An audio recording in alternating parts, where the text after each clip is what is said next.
Good afternoon.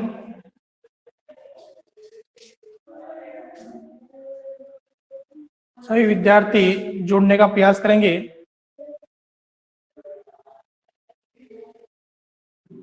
आज हम कक्षा 9वीं विषय गणित के अंतर्गत एक नया टॉपिक स्टार्ट कर रहे हैं जिसका नाम है बहुपद। प्रश्नावली 2, बहुपद। बहुपद किसे कहते हैं, बहुपद के कितने प्रकार होते हैं, उन सभी बातों को आज के लेक्चर में हम पढ़ेंगे। बहुपद पढ़ने से पहले हमें राशियों के प्रकारों के बारे में जानकारी होनी चाहिए। राशियों के प्रकार, राशियों के प्रकार। राशियां दो प्रकार की होती है। नंबर फर्स्ट होता है हमारे पास में चर राशियां, नंबर सेकंड होती है हमारे पास में अचर राशियां। चर राशियां और अचर राशियां। चर राशियां किन्हें कहेंगे? अंग्रेजी वर्णमाला के छोटे अक्षरों के द्वारा जिन पदों को हम व्यक्त करते हैं उन्हें अचर कहते हैं। जिस प्रकार हमारे पास में A, B, C, D, L, M, N, X, Y, Z, इस प्रकार के शब्द आपको बीजीय व्यंजकों के अंदर दिखाई देते हैं। तो अंग्रेजी वर्णमाला के छोटे अक्षरों के द्वारा जिन पदों को अपन व्यक्त करेंगे उन्हें अपन बोलते हैं चर राशियां। दूसरा बिंदु हमारे पास में है अचर राशियां। वे राशियां जिन्हें हम गणितीय अंकों के द्वारा प्रदर्शित करते हैं उन्हें अचर राशियां कहते हैं। जैसे गणितीय अंक होते हैं हमारे पास में 1, 2, 5, 7, 11, 13, 17, 19, कोई सी भी संख्या होगी वो सब किसके अंतर्गत आएंगे? अचर पदों के अंतर्गत आएंगे। इसके बाद में अब बात करते हैं अपन बहुपद की परिभाषा की। बहुपद कहते किसे हैं? बहुपद की परिभाषा वह बीजीय व्यंजक, वह बीजीय व्यंजक जो चर तथा अचर राशियों के संयोग द्वारा या राशियों के संयोग द्वारा संक्रिया के माध्यम से,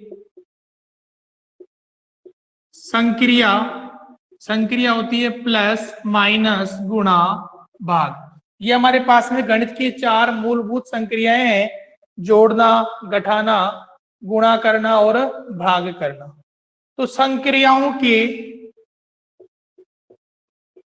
माध्यम से बने पदों को बहुपद कहते हैं। बहुपद कहते हैं। ये बहुपद की परिभाषा हो गई। एग्जाम्पल के रूप में लिखेंगे अपन, जैसे x square minus 5, x square plus x plus 1 और वाई की घात 3 माइनस 1। इस प्रकार के जो पद अपने को देखने को मिलेंगे ये सभी बहुपद के क्या है? उदाहरण है।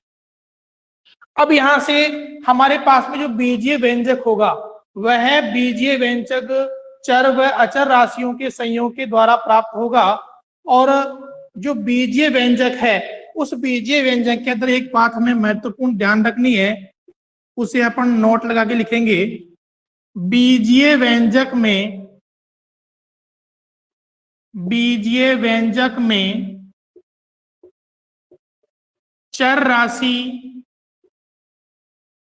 की घात पूर्ण संख्या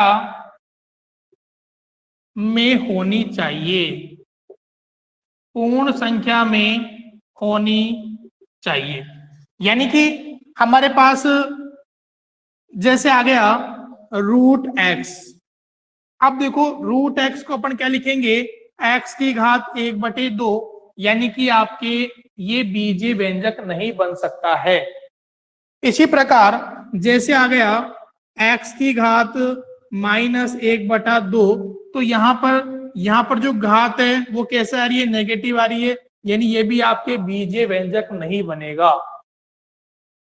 जैसे x² + x + 1, तो देखो x की घात 1 आ रही है, x की घात 2 आ रही है, तो घात कैसी है, पूर्ण संख्या के अंदर है, तो हम कहेंगे कि ये क्या है, एक बीजीय व्यंजक है।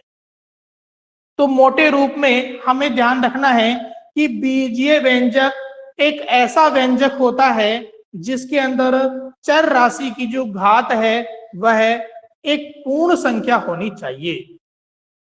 तो ये हमने बहुपद की परिभाषा और इसका जो महत्वपूर्ण गुणधर्म है वो पढ़ा। उसके बाद हम बात करते हैं बहुपद के प्रकारों के बारे में। तो अगला बिंदु हमारे पास में है बहुपद के प्रकार।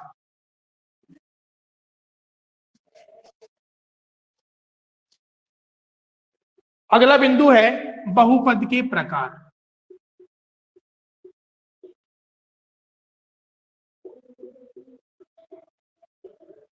बहुपद के प्रकार।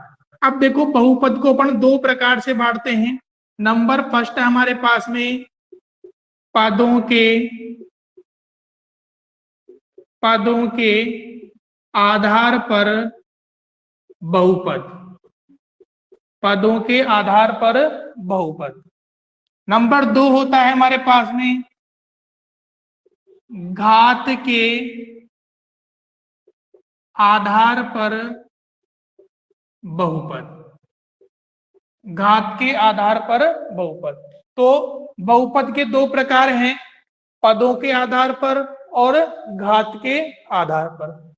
पदों के आधार पर जो बहुपद है वह 4 भागों का होता है। नंबर फर्स्ट होता है हमारे पास में एक पदी बहुपद, एक पदी बहुपद। अब देखो एक पदी बहुपद किसे कहेंगे, वह बहुपद जिसमें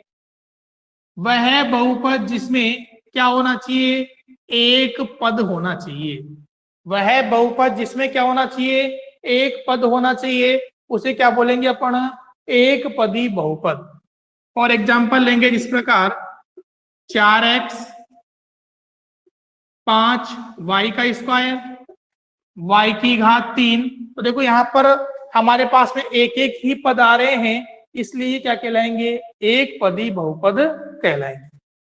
नंबर 2 दूसरा है हमारे पास में द्विपदी बहुपद, द्विपदी बहुपद। द्विपदी बहुपद किसे कहेंगे, जिसके अंदर कितने पद होने चाहिए, 2 पद होने चाहिए। 2 पदों वाले बहुपद को अपन क्या बोलेंगे, द्विपदी बहुपद। जैसे y की घात 3 -1, देखो एक पद ये वाला हो गया, एक पद ये हो गया, y की घात 3 एक पद हो गया, एक पद हो गया, यानी कितने पद है इसके अंदर, 2 पद हैं, तो क्या कहलाएगा, द्विघात बहुपद। z² -4 2 पद हैं, तो क्या कहलाएगा, द्विपदी बहुपद। नंबर 3 हमारे पास में है त्रिपदी बहुपद, त्रिपदी बहुपद। कितने पद होंगे इसके अंदर, 3 पद होंगे। अब देखो 3 पद कैसे होंगे, x² + x + 1, गिन सकते हैं अपन, 1 2 3 पद हैं, तो ये क्या कहलाएगा, आपके त्रिपदी बहुपद कहलाएगा। इसी प्रकार 5y का स्क्वायर प्लस 3y प्लस 8 कितने पद हैं? 3 पद हैं, तो इसे अपन क्या कहेंगे? त्रिपदी बहुपद कहेंगे। नंबर 4 हमारे पास में है, जिसे अपन बोलेंगे शून्य बहुपद। शून्य बहुपद ऐसा बहुपद जिसके अंदर एक भी पद न हो, उसे अपन क्या बोलेंगे? शून्य बहुपद कहेंगे। तो ये पदों के आधार पर बहुपद का हमने वर्गीकरण किया। इसी प्रकार हम घात के आधार पर बहुपद का वर्गीकरण करेंगे। नंबर फर्स्ट हमारे पास में है रेखिक बहुपद। रेखिक बहुपद, तो देखो पदों के आधार पर जो बहुपद है वह 4 भागों में मैंने बांट दिया। उसी प्रकार घात के आधार पर जो बहुपद है ये भी आपके 4 प्रकार का होता है। नंबर फर्स्ट है रेखिक बहुपद। तो किसे कहेंगे? वह बहुपद जिसमें सर्वाधिक घात 1 हो। वह बहुपद जिसमें चर राशि की सर्वाधिक घात कितनी होनी चाहिए? 1 होनी चाहिए, उसे अपन क्या बोलेंगे? रेखिक बहुपद कहेंगे। एग्जाम्पल लेंगे, x plus 1 z minus 3x। तो देखो यहाँ पे पद चाहे कितने ही हो, पद से हमें मतलब नहीं है, हमें मतलब यह है कि चर राशि की जो घात है वो क्या होनी चाहिए? 1 होनी चाहिए। चर राशि की घात कितनी होनी चाहिए? 1 होनी चाहिए। देखो x की घात 1 आ रही है, z की घात 1 आ रही है, x की घात 1 आ रही है, यानी कि जहां पर चर राशि की घात 1 होगी वहां कौन सा बहुपद होगा? रेखिक बहुपद होगा। नंबर 2 है हमारे पास में द्विघात बहुपद। द्विघात बहुपद, द्विघात बहुपद किसे कहेंगे? ऐसा बहुपद जिसमें सर्वाधिक घात कितनी हो? 2 हो। वह बहुपद जिसमें सर्वाधिक घात कितनी हो? 2 हो, उसे क्या कहेंगे अपन? द्विघात बहुपद कहेंगे। अब देखो एग्जाम्पल के रूप में x square plus x plus 1। अब देखो देखा जाए तो इसमें कितने पद आ रहे हैं? त्रिपदी बहुपद है। लेकिन यदि अपन घात के आधार पर बात करते हैं तो चर राशि की घात देखो कितनी आ रही है? 1। यहाँ पर कितनी आ रही है? 2। लेकिन सर्वाधिक कितनी आ रही है? 2। तो जहां पर सर्वाधिक घात 2 आए वह क्या कहलाएगा? आपके द्विघात बहुपद कहलाएगा। y की घात 2 माइनस 1, y की सर्वाधिक घात कितनी आ रही है? 2 आ रही है, तो क्या कहलाएगा? ये द्विघात बहुपद कहलाएगा। नंबर 3 हमारे पास में है त्रिघात बहुपद। त्रिघात बहुपद किसे कहेंगे? वह बहुपद जिसमें सर्वाधिक घात 3 हो। वह बहुपद जिसमें सर्वाधिक घात कितनी हो? 3 हो, त्रिघात बहुपद कहते हैं। और एग्जाम्पल x की घात 3 माइनस 5 ले लो, x की घात 3 plus x square plus x plus 1। तो देखो यहां पर हमारे पास में चर राशि की सभी घातें आ रही है। x की घात 1 भी आ रही है, 2 भी आ रही है, 3 भी आ रही है, लेकिन सर्वाधिक घात कितनी है? 3। तो जो सर्वाधिक जो घात होगी वही हमारा क्या कहलाएगा? बहुपद कहलाएगा। तो यहाँ पे सर्वाधिक घात कितनी है? 3 है, तो ये क्या कहलाएगा? हमारे पास में त्रिघात बहुपद कहलाएगा। इसी प्रकार x की घात 3 माइनस 5, यहाँ पर x की सर्वाधिक घात कितनी है? 3 है, तो ये भी क्या कहलाएगा? हमारे पास में त्रिघात बहुपद कहलाएगा। नंबर 4 हमारे पास में है अचर बहुपद। अचर बहुपद, अचर बहुपद किसे कहते हैं? वह बहुपद जिसके अंदर सर्वाधिक घात 0 हो। वह बहुपद जिसके अंदर सर्वाधिक घात कितनी हो, शून्य हो, उसे हम क्या कहेंगे, अचर बहुपद कहेंगे। जैसे एग्जाम्पल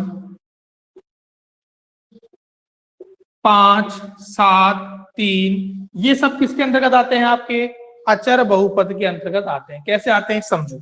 जैसे हमारे पास मान लो x की घात 0, x के ऊपर घात क्या लग रही है, 0 लग रही है, तो x की घात 0 का मान कितना होता है, 1 होता है। x की घात 0 का मान कितना होता है, 1। ये हम पढ़ चुके हैं कक्षा 8वीं के अंदर, पढ़ते हैं अपन। a की घात 0 का मान कितना होता है, 1 होता है। तो किसी भी चर राशि के ऊपर घात हम 0 लगाते हैं तो उसका मान क्या होगा, 1 होगा। तो देखो यहाँ से 5 x की घात 0, तो देखो यहाँ से 5 x की घात 0 का मान कितना होता है, 1। तो 5 को 1 से गुणा करेंगे कितना आएगा, 5 ही आएगा। यानी कि जितनी भी आपके गणितीय अंक हैं वे सभी अंक आपके अचर बहुपद के अंदर आएंगे। तो यहां से हमने पदों के आधार पर बहुपद के प्रकार 4 भागों में बांट लिया, एक पदी बहुपद, द्विपदी बहुपद, त्रिपदी बहुपद और शून्य बहुपद। इसी प्रकार घात के आधार पर बहुपद 4 भागों में बांट लिया, रेखिक बहुपद, द्विघात बहुपद, त्रिघात बहुपद और अचर बहुपद। इसके बाद में हम आगे बात करते हैं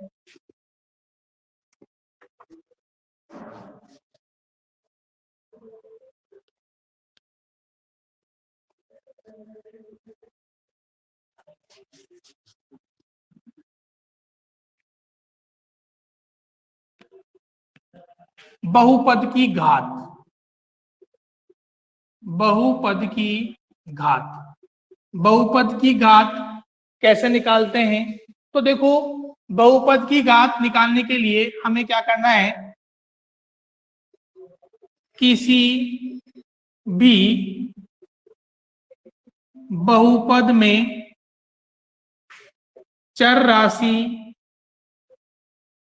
की सर्वाधिक घात को, किसी बहुपद में चर राशि की सर्वाधिक घात को बहुपद की घात कहते हैं। बहुपद की घात कहते हैं। कैसे कहते हैं समझो। जैसे हमारे पास एग्जाम्पल है एक्स स्क्वायर एक्स प्लस 1, ये हमारे पास में एक बहुपद दे रखा है और आपसे पूछ लिया जाए कि बताओ बहुपद की घात कितनी होगी, बहुपद की घात कितनी होगी। तो यहाँ पे देखो चर राशि की सर्वाधिक घात कितनी आ रही है, 2 आ रही है। तो आप क्या लिखोगे, बहुपद की घात कितनी होगी, 2 होगी। एक और एग्जाम्पल ले लो, एक्स 3y का स्क्वायर प्लस y प्लस 8। तो देखो यहां पर एक और जोड़ लेते हैं इसके अंदर अपन, y की घात 3 plus 3y square plus y plus 8। तो यहाँ पे देखो जो y चर राशि है उसकी सर्वाधिक घात कितनी आ रही है, 3 आ रही है। तो यहाँ पर आपके बहुपद की घात कितनी होगी, 3। यानी ये हमारा क्या है, सही है। तो हमें ध्यान रखना है कि बहुपद के अंदर जो चर राशि है उसकी जो सर्वाधिक घात है वही क्या कहलाएगी, आपके बहुपद की घात कहलाएगी। इसके बाद में अगला है हमारे पास में द्विघात बहुपद। ये हमारे पाठ्यक्रम के अंदर है द्विघात बहुपद। तो लिखेंगे अपन इसके अंदर, वह बहुपद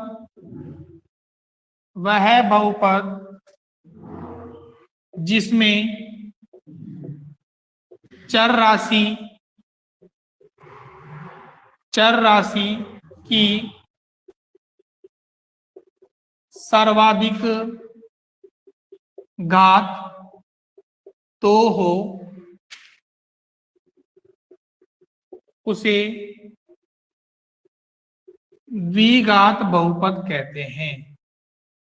उसे द्विघात बहुपद कहते हैं। इसे व्यापक रूप में ax square plus B X plus C बराबर 0 के अनुसार जमाते हैं। ax square plus B X plus C बराबर 0 के अनुसार जमाते हैं। अब देखो, हमें ध्यान रखना है कि जो द्विघात समीकरण है वो किस रूप में आएगा, आपके ax square plus B X plus C बराबर 0 के अनुसार आएगा।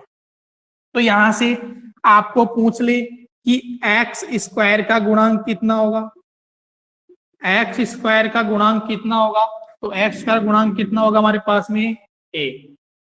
आपको पूछ लिया जाए कि एक्स का गुणांक कितना होगा, तो एक्स का गुणांक कितना है हमारे पास में बी। आपको पूछ लिया जाए कि अचर पद का गुणांक क्या होगा, तो अचर पद का गुणांक होता है सी। एक्स का गुणांक कितना हो गया ए, एक्स का गुणांक कितना हो गया बी, अचर पद का गुणांक कितना हो गया सी। तो ये हमने द्विघात बहुपद के अंदर उसके गुणांक निकालना हमने सीख लिया। अब आगे हम प्रश्नावली 2.1 स्टार्ट करेंगे। उससे पहले आप आज जो पढ़ाया गया है उनको एक बार पढ़ें। इनका उपयोग अपन प्रश्नावली 2.1 के सवालों को हल करने के अंदर करेंगे। सभी विद्यार्थी किताबें मार्केट से खरीद लें या अपने आस पड़ोसी जो दोस्त हैं उनसे किताबें खरीदें और नियमित अपनी पढ़ाई जारी रखें। धन्यवाद।